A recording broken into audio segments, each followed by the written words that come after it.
Vamos a empezar entonces la segunda parte de este largo acto. La primera era la presentación de ese proyecto que tenemos de lugar, de declarar la facultad como lugar de memoria en el marco de la Universidad Complutense.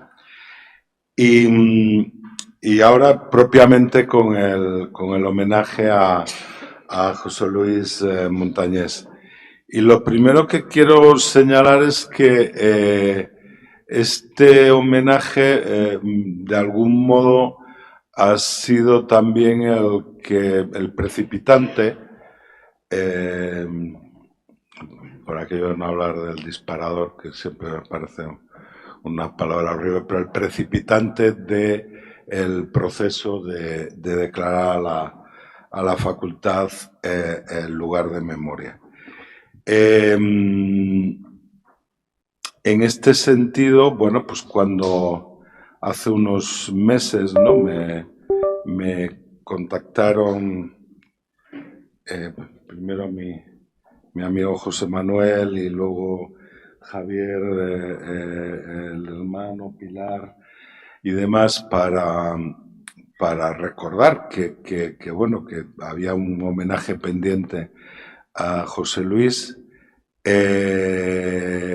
Yo les dije que efectivamente, como ha señalado antes Javier Muñoz Oro en su exposición, en su momento se hizo el homenaje a Mariluz. Era yo decano y recuerdo que los organizadores intentaron con esfuerzo buscar contacto con la familia de José Luis. En aquel momento no sabíamos, bueno, estabais ya en Menorca, ¿no? Y fue difícil, pero siempre ha habido ese deseo de no olvidar el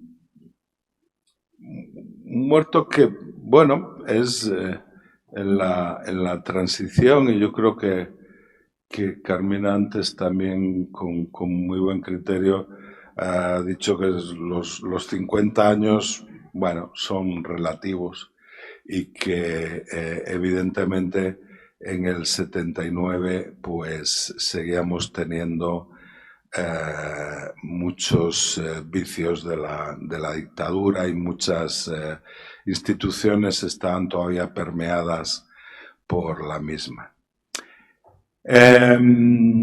Bien, entonces cuando contactaron conmigo para el homenaje, pues yo creo que en el espíritu unitario, que bueno, es difícil de mantener siempre en los movimientos progresistas, la izquierda y en particular en esta facultad, pero bueno, intentamos, nos reunimos, creo que todos los grupos que trabajan sobre la cuestión de memoria en la facultad, Ángeles Diez, Javier Muñoz Oro, Ariel Jerez, que ha estado por aquí, pero volvió. Y bueno, pues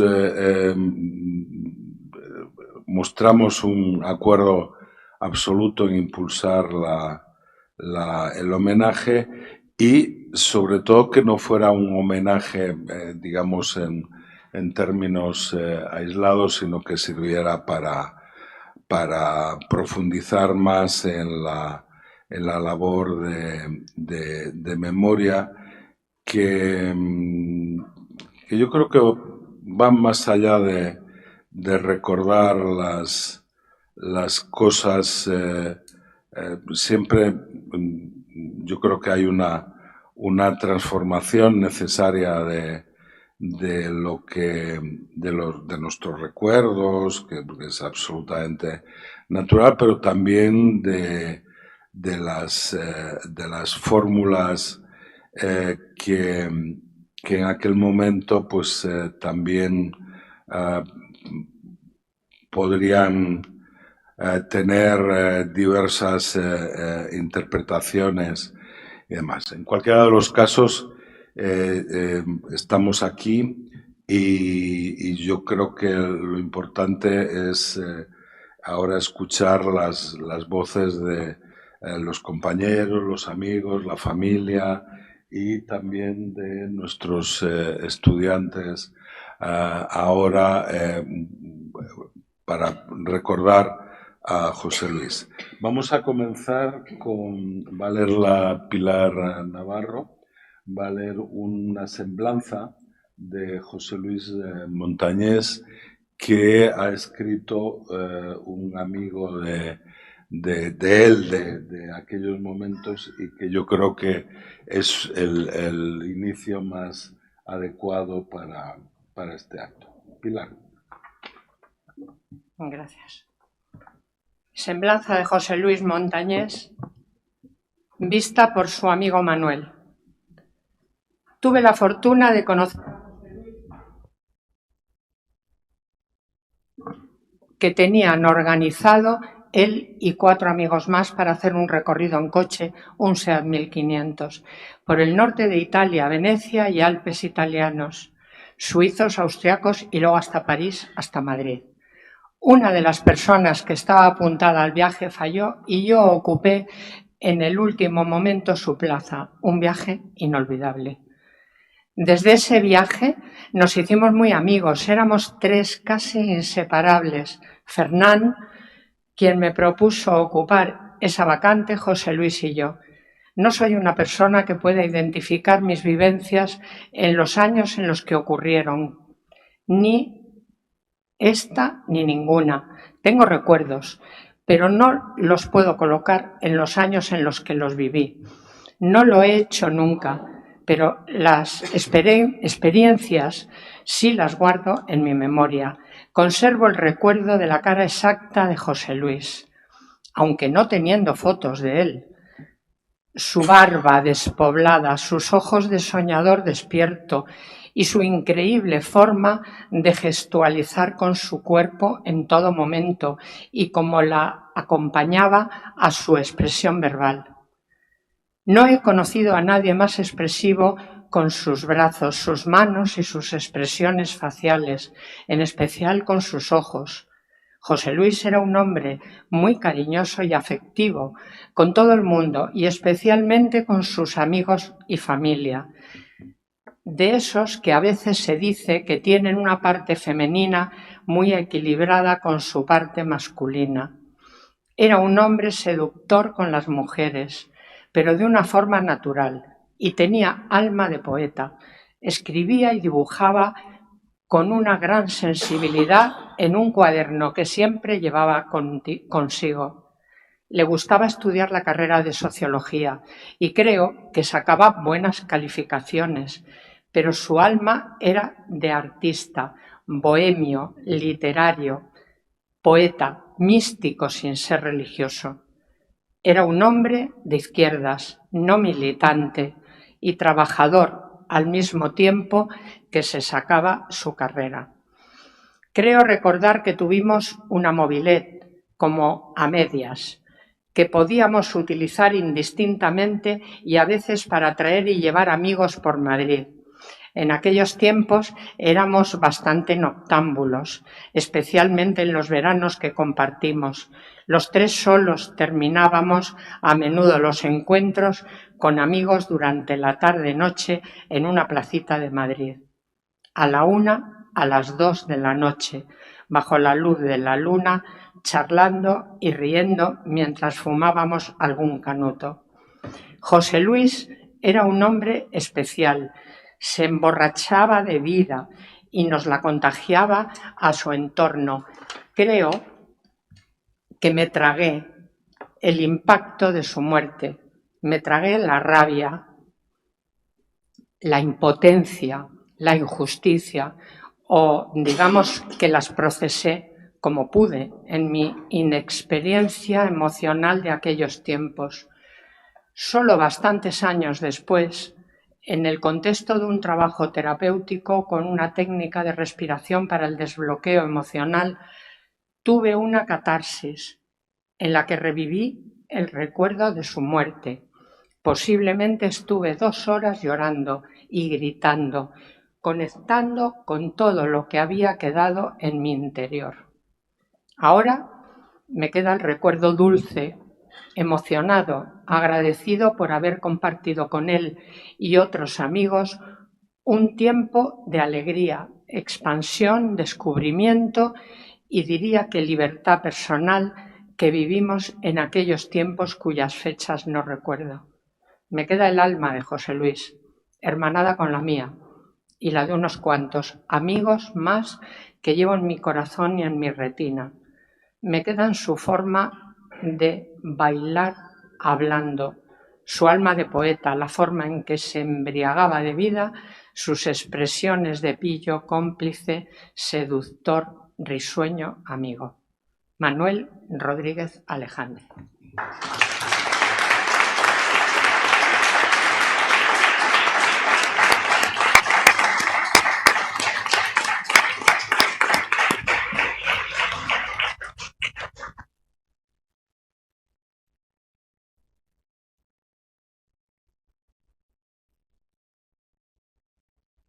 No quiero ocupar el micrófono, pero es ahora unas palabras que me toca decir. Saludaros a todos, saludar a todos los de la mesa que asisten a este justo homenaje a José Luis Montañés y también a Emilio Martínez. Me permito deciros que estoy contenta, estoy emocionada, satisfecha y agradecida. Estoy contenta por estar aquí en esta facultad donde estudié junto a José Luis Montañés y con el que presentábamos trabajos en equipo de 5 personas en épocas de huelgas. Han transcurrido desde entonces 50 años. Promoción de 1975. Emocionada porque este acto significa haber logrado visibilizar, por fin, a José Luis y al mismo tiempo a Emilio, ambos asesinados el 13 de diciembre del 79 por la policía todavía franquista. Satisfecha porque en este marco y con su familia presente le rendimos homenaje y en el caso de José Luis recuperando su dignidad que tenía, manchada por los medios de comunicación de aquella época, la transición, y también por ciertas autoridades. Y agradecida a los profesores y decana aquí presente por haber hecho posible este homenaje. Agradecida a José Manuel Aguado, que conocí al salir de ver la película de Adolfo Dufour, Las armas no borrarán tu sonrisa, y que me puso en contacto con la familia Montañés. Y no olvido el respaldo que he tenido de compañeros y compañeras del colectivo de Olvidados por la Transición, con el impulso de Manuel Ruiz, Olga, Pablo Mayoral y Javier Almazán, y a cuantos nos acompañáis hoy aquí.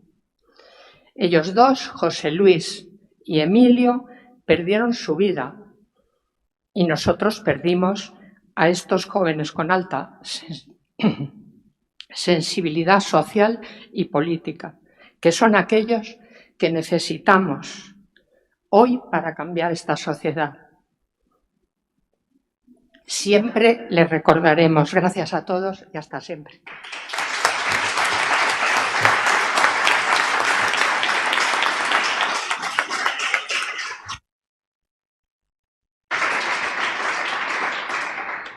Bien, ahora tiene la palabra José Manuel Aguado.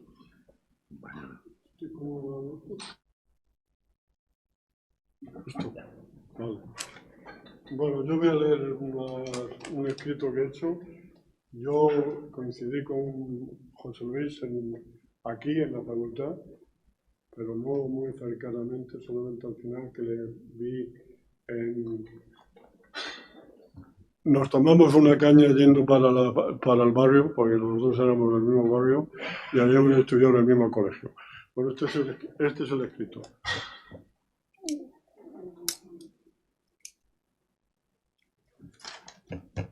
Yo, cuando mataron a José Luis y Emilio, estaba haciendo la mili en Melilla y no me enteré que uno de los muertos era montañés hasta enero, cuando volví a la facultad. Luego participé en una manifestación para condenar su asesinato que se hizo en la Complutense, en donde se habían refugiado los fachas en la Facultad de Derecho. Y cuando les expulsamos, en su retirada abrieron fuego y a dos los hirieron, a uno de bala y a otro de perdigones. No me había acordado mucho de él hasta que en la fiesta de jubilación de Alejandro Saspil, en casa maravillosa en la Sierra de Francia, allí poseía Maribel y Siso, en una de esas mágicas y raras conexiones que yo tengo como brujo heredero de la bruja de mi madre, este último y yo nos pusimos a hablar de José Luis. Él había estado en la última persona que lo vio vivo, porque él era un dirigente del MC y participaba en la manifestación estudiantil del 13 de diciembre de 1979, cuando se produjo la ráfaga de metralleta criminal de la policía. Él se encontraba allí y se acercó a auxiliar a los heridos, pero fue amenazado por la policía, que lo obligó a marcharse. Al día siguiente, al ir a depositar un ramo de flores al lugar donde había visto caer al fallecido José Luis y Emilio, fue apalizado literalmente por la policía.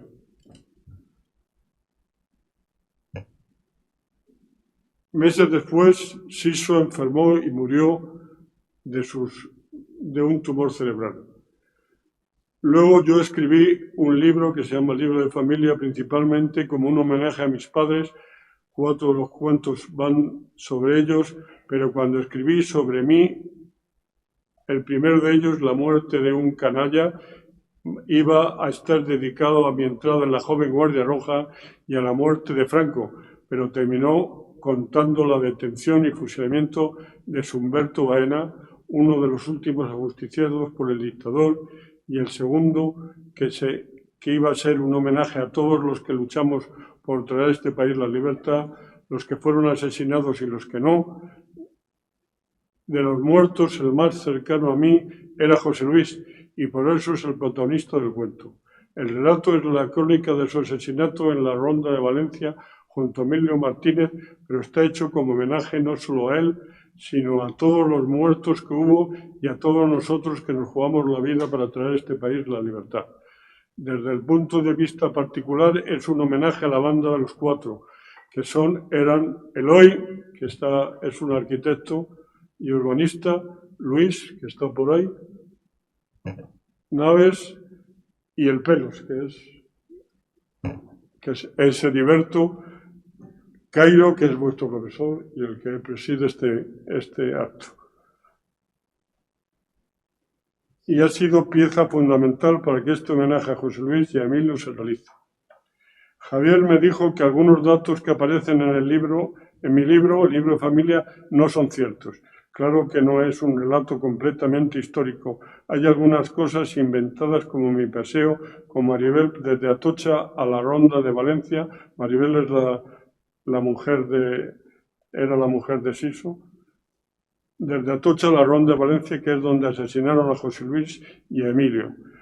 Hay muchas cosas ciertas, pero algunas son fruto de mi imaginación. De hecho, mi amigo Luis Naves acababa de comenzar la mili en Vitoria, pero lo que no pudo hablar con José Luis ni contarle su viaje a Melilla a verme.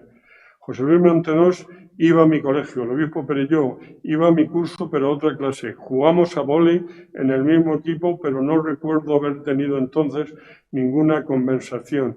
Debía ser tímido como yo, pero más callado. Yo era más echado para adelante. Luego lo volví a encontrar en la Facultad de Políticas, donde él iba al curso siguiente al mío. Durante muchos años nos saludábamos y hablábamos, pero nunca mucho rato ni sobre nada demasiado importante, porque solo recuerdo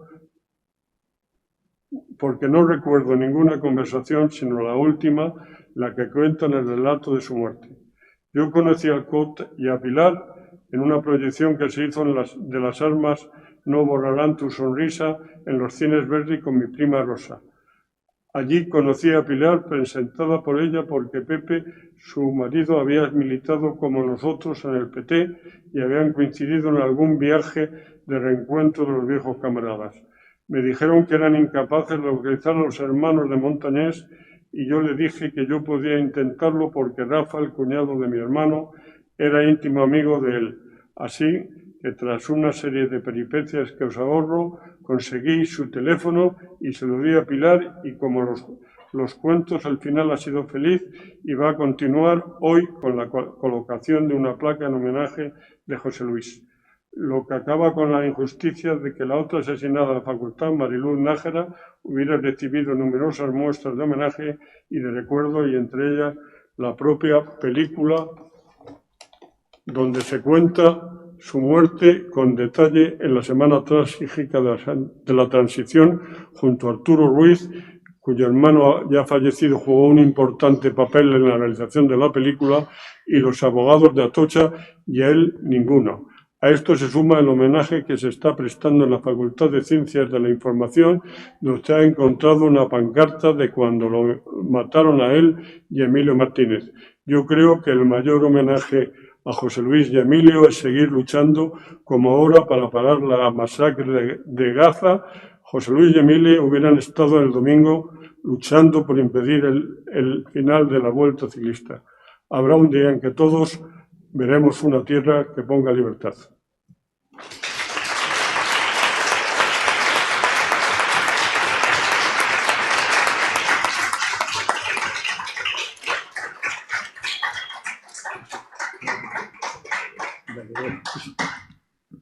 Vale.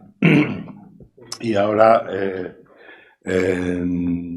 va a tener la palabra el hermano José Luis, Javier, que, bueno, tiene mucho que contar. Hola, buenos días. Lo primero que quisiera es manifestar mi solidaridad para con el pueblo palestino víctima del genocidio al que se encuentra sometido en la actualidad por Israel.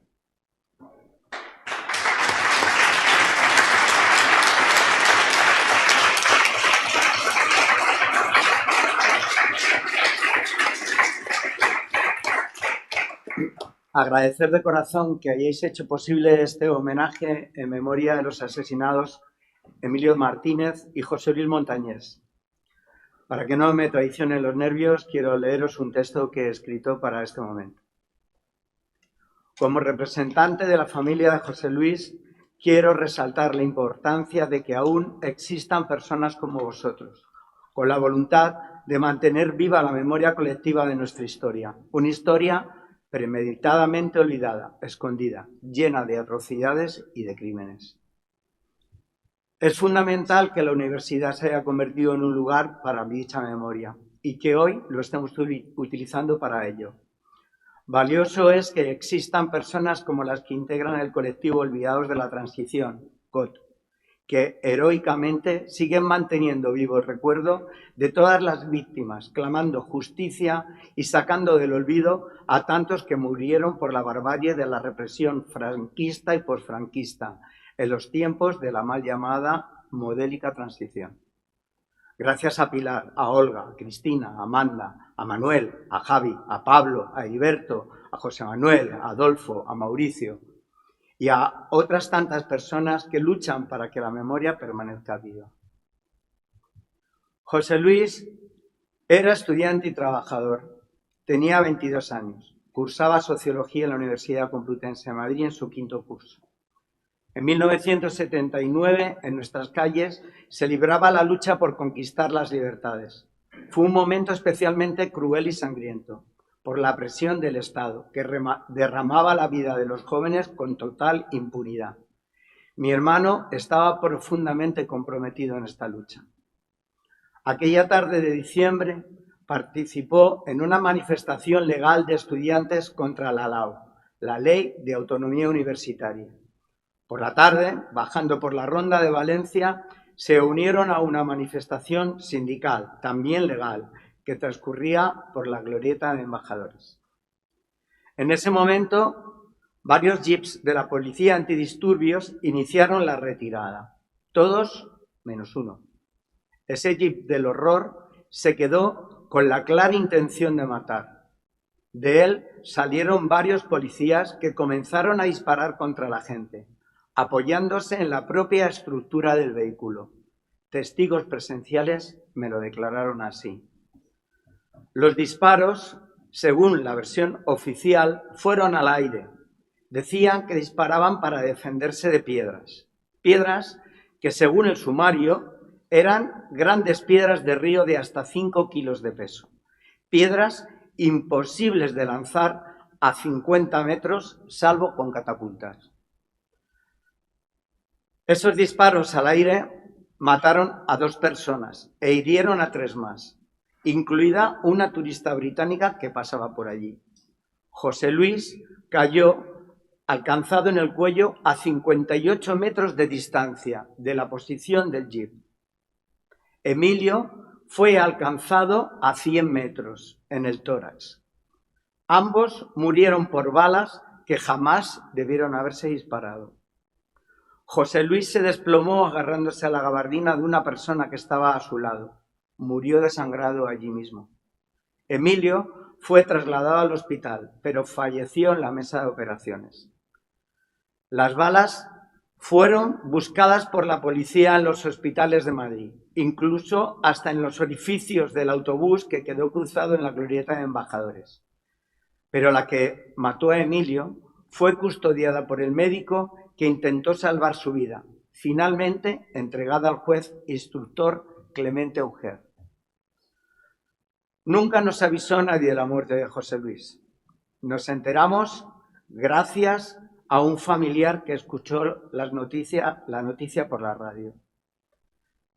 Desde ese momento, las mentiras, la intoxicación en los medios, la acusación de que eran hostigadores profesionales, negando que José Luis fuera estudiante, hasta que la universidad lo desmintió. La familia convocó a la prensa a través de mis tíos José y Tito. Desmontaron la falsa identidad que quisieron dar de mi hermano. La propia empresa Marsan, donde trabajaba, también desmintió todas las calumnias que montaron sobre el dinero que portaba en su mochila, fruto del cobro de billetes de la agencia donde trabajaba. Nos inundó el miedo y el dolor. Una horrorosa pesadilla. Existió una cinta de vídeo filmada por estudiantes de periodismo que mostraba la desproporcionada reacción policial. La policía incautó esa cinta desde entonces y se ha perdido su rastro. La represión no terminó con la muerte de José Luis y de Emilio. Una persona fue a poner flores en el lugar del asesinato y fue brutalmente apaleada. Y el caso de José Luis Carrero Arranz es aún más llamativo. En el 5º aniversario de los hechos, tras participar en un acto de memoria de José Luis y Emilio, recibió un tiro por la espalda del policía Juan García Oliva. El juzgado de instrucción apreció delito de lesiones, pero la audiencia provincial decretó el sobreseimiento. Años más tarde, el Tribunal Constitucional denegó el amparo solicitado, pero por suerte sobrevivió. Por las muertes de Emilio y José Luis fueron imputados 3 policías: Francisco Antonio Garrido Sánchez, Juan José López Tapia y Manuel Ortega García. El sumario que obra en mi poder evidencia el abuso de poder policial con consecuencia de muerte. El juez instructor imputó homicidio, pero pese a las pruebas, nunca llegaron a ser juzgados. La Audiencia Provincial de Madrid, presidida por los magistrados vinculados al movimiento, Luis Pérez Lemur García, adepto al Movimiento Nacional, acompañado por Francisco Álvarez Gutiérrez, vocal de la Junta Nacional del Movimiento, y Alberto Leiva Rey, que fue gobernador civil de Sevilla, acordaron el sobreseimiento también por la presión de la policía en la sala. En su delirio, el tribunal concluyó que la responsabilidad de lo ocurrido estaba en haber asistido a la manifestación. Eso sí, en un texto en latín. La clase política lo ignoró todo. Disculpad. Porque todo estaba pactado. Porque no interesaba manchar con sangre la llamada transición modélica. Años después, la familia de Emilio demandó al Ministerio del Interior por responsabilidad patrimonial. En primera instancia fue denegada por silencio administrativo. Recurrieron. Y en el año 1986 el Tribunal Supremo reconoció la indemnización. Cito un fragmento jurídico en relación a la sentencia. El fallecido participaba en una manifestación autorizada. A eso de las 19 horas se encontraba en la Ronda de Valencia, a más de 100 metros del lugar en que se encontraba el Land Rover de la Policía Nacional. En ese contexto se produjeron disparos de la fuerza pública. Un proyectil alcanzó a Emilio Martínez por rebote. No es posible sostener que el fallecido tomara parte en ningún hostigamiento. No puede apreciarse grado alguno de culpa o negligencia en su conducta. Por ello, no existe causa que justifique el daño sufrido. Sin embargo, a mi familia, a la familia de José Luis, jamás se nos informó de esta sentencia, hasta hace escasas fechas. Aquel día asesinaron a dos jóvenes, estudiantes de 20 y 22 años, pero a los responsables les dio igual, porque sabían que no les iba a pasar nada, y así fue. Nunca nos llamó nadie para comunicarnos la muerte de José Luis. Estaban demasiado ocupados buscando balas por Madrid, fabricando pruebas falsas y elaborando coartadas. Cuando fueron citados a declarar el 9 de junio de 1980, los tres policías se pusieron enfermos en el mismo día. ¿Casualidad? O quizás tenían que ponerse de acuerdo en algo. Me causa estupor pensar en esos criminales, funcionarios del Estado, y en cómo se sigue ocultando la verdadera historia de lo que ocurrió. Y me sorprende que todavía haya quien se atreva a definir como modélica aquella transición de nuestra desgarradora historia. Gracias.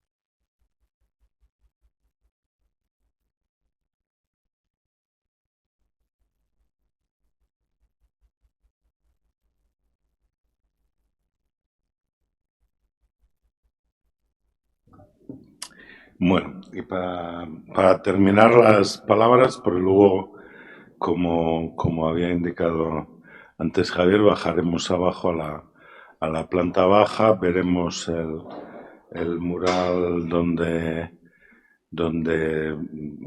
estará colocada la placa y descubriremos la placa en breves minutos. Pero vamos, antes, al lado de la biblioteca. Antes de eso, pues queríamos... bueno, José Luis era estudiante de nuestra facultad y toda nuestra labor aquí no se entiende sin los estudiantes. Entonces creíamos que era fundamental que también participara en el acto una estudiante, en este caso Beatriz Huertas, que además es miembro del colectivo del COT y yo creo que una persona especialmente idónea para cerrar el acto. Beatriz. Bueno, qué difícil, ¿no?, intervenir después de Javier, pero bueno, daros las gracias a los organizadores por haber pensado en mí para decir estas palabras y bueno, y saludaros a todos y agradeceros que estéis aquí. Yo me siento muy emocionada porque este acto representa una culminación de un proceso que empezamos en 2021, aún con mascarillas. Nos conocimos Pilar y yo y el resto de compañeros, en el que nos habló del caso de su compañero y de su amigo José Luis Montañez. Había piezas muy difusas, no teníamos muchos datos. Saqué la noticia de periódico que ya se ha comentado, que denigraba la imagen de José Luis, pero no había mucha información. Pero poco a poco, pues gracias a todas las personas que se han implicado y que han trabajado en la recuperación de la memoria, han ido encajando las piezas. Primero apareció la ficha de estudiante, luego pudieron localizar a la familia, a los compañeros, a los amigos, y luego, pues como un gesto casi del destino, pues apareció esta pintada tan característica de la lucha estudiantil. Y todo esto pues nos ha traído hoy aquí a este homenaje, a la inauguración de la placa que cierra pues este círculo de la memoria, de la justicia y de la dignidad. Para nosotros este momento es también el punto de encuentro perfecto entre lo académico y lo social, la manera que nosotras entendemos la universidad. Y hablo de nosotras porque hablo en nombre de todas mis compañeras que hemos trabajado en diversos proyectos que tenían como objetivo confrontar de manera honesta el relato de la transición pacífica y modélica a través de la memoria de la represión, pero también de la memoria de la resistencia. Este proceso nos ha cambiado profundamente a todas como estudiantes, porque ha marcado nuestro paso por la facultad. Bueno, de hecho ha sido lo mejor que hemos hecho en la facultad. Gracias, Ángeles, por embarcarnos en estos proyectos que han cambiado nuestro futuro académico, nuestro futuro laboral y también, sobre todo, nos ha cambiado como personas, porque nos cambió la mirada de mirar ante una democracia que los textos pintan de idílica y dejó al margen a tantos jóvenes y a sus reivindicaciones. La memoria de José Luis, de Emilio, pero también de Arturo, de Manuel, de Mariluz, de Ángel, nos devuelve a lo esencial, a los valores por los que ellos peleaban: la libertad, la igualdad, la solidaridad, la justicia.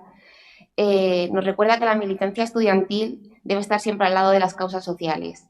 Como entonces, como en esta manifestación en la que mataron a José Luis y a Emilio, se coreaba: estudiantes y obreros unidos. Este grito sigue marcando camino en tiempos de ruido, de confusión, y nos interpela hoy porque aún todas las jóvenes y las trabajadoras que se organizan frente a las injusticias siguen sufriendo la represión sistémica. Como ejemplo, tenemos a las compañeras de las 6 de la Suiza, condenadas por hacer sindicalismo; a las 7 de Somosaguas, compañeras de esta misma facultad, denunciadas por delito de odio por impedir que los reaccionarios utilizaran nuestro espacio universitario para su propaganda; las compañeras de la Universidad de Granada, los trabajadores del metal o los militantes de movimientos sociales que han visto cómo la infiltración policial golpeaba sobre sus propios espacios. Estos casos nos recuerdan que debimos seguir batallando de mantener viva la memoria de los militantes antifascistas y antifranquistas, que al mismo tiempo es compromiso con los que hoy todavía resisten. Este acto, sumado a la victoria del domingo, completa una semana cargada de esperanza y en ella mantener el recuerdo de tantos jóvenes represaliados. No solamente un ejercicio de memoria histórica, es también un compromiso con el presente, con el futuro, para impedir que su legado se diluya y garantizar que se transmita generacionalmente. Dejar constancia en los espacios con esta placa, con los murales o como hicieron los compañeros de José Luis con esta pintada, nos permite reconocer la universidad como un escenario de compromiso en el que confrontar nuestra historia y como punto de encuentro en el que tejer redes para tomar el relevo de su resistencia. José Luis, Emilio, vuestra lucha hoy sigue con nosotras. Muchas gracias.